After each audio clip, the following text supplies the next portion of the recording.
ជ្រួលតាមគេថាដល់រឿងបុប្ផាបានឃើញផ្ទាល់ភ្នែក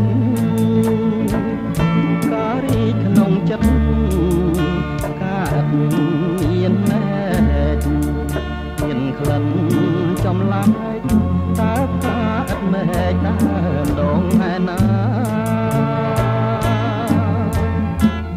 តាមពិតបុប្ផាជាឈ្មោះស្រស់ស្រីធ្វើឲ្យកវីញាប់ញ័រចិន្តា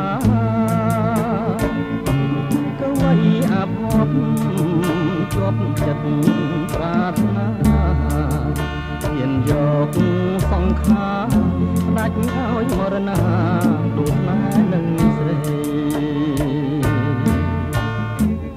បងសូមលំទួសួរអូនបុប្ផា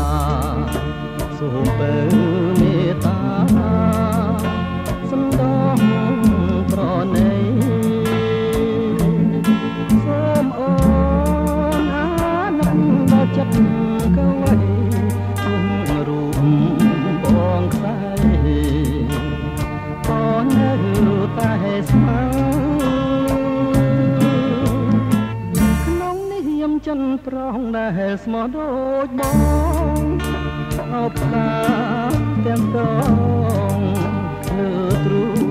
ងមរណៈនៅមុខស្នូបងចាឈ្មោះអូនអ្នកអារូបបងស្ម័គ្រចង់នៅរួមរាក់